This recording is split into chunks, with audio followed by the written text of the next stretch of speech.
चुनाचे तीनों दोस्तों ने 300 दिनार आपस में बांट लिए। अल्लामा वाकिदी फरमाते हैं कि अचानक हम तीनों दोस्तों की ये खबर खलीफा बगदाद को पहुंच गई तो उसने हमें दरबार में तलब किया। तारीख के मशहूर इमाम अल्लामा वाकिदी फरमाते हैं कि हम 3 गहरे दोस्त थे, एक मैं, दूसरा हाशमी और तीसरा निबती। मैं एक मर्तबा ईद के मौके पर इंतहाई तंगदस्ती में मुब्तला हो गया।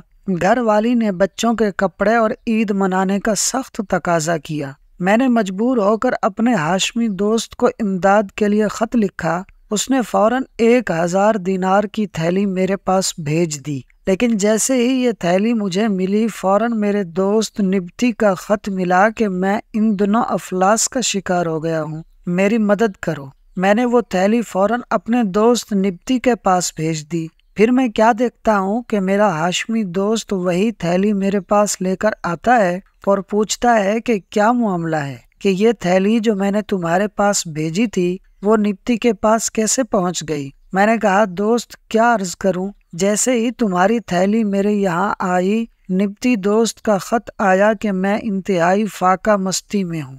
तो मेरी गैरत ने गवारा ना किया कि ये थैली मौजूद होते हुए ऐसे वक्त में अपने दोस्त की मदद न करूं, इसलिए ये थैली मैंने उसके पास भिजवा दी। ये सुनकर हाशमी कहने लगा कि मेरे प्यारे दोस्त मैं क्या बताऊं, जब तुम्हारा खत आया तो मेरे पास बस यही एक थैली रह गई थी, मैंने तुम्हारे पास भेज दी। चूँकि मैं बिल्कुल तहीदस्त हो गया था, मैंने निबती दोस्त के पास इमदाद के लिए कासिद भेजा तो उसने ये थैली मुझे भिजवा दी। इस तरह ये थैली तुम्हारे और निबती के पास से होती हुई फिर से मेरे पास ही भेज दी गई। अच्छा, अब बेहतर यह है कि इसमें से 100 दिनार तुम अपनी बीवी को ईद के अखराजात के लिए दे दो, बाकी 900 दिनार हम तीनों दोस्त तकसीम कर लेते हैं। चुनाचे तीनों दोस्तों ने 300 दिनार आपस में बांट लिए। अल्लामा वाकिदी फरमाते हैं कि अचानक हम तीनों दोस्तों की ये खबर खलीफा बगदाद को पहुंच गई तो उसने हमें दरबार में तलब किया और खजाना शाही से 7000 दिनार ये कहकर दिए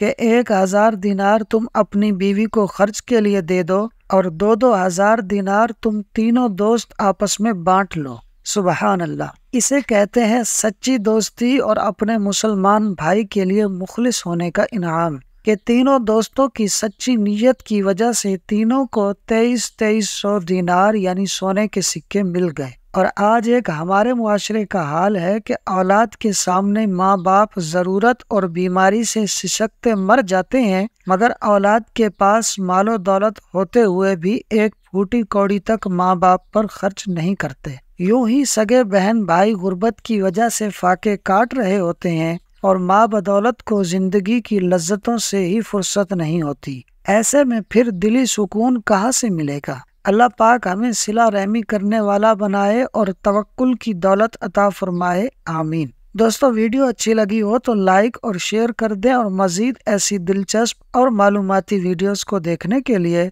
हमारे इस YouTube चैनल फास्ट सुनो को सब्सक्राइब कर लें। शुक्रिया।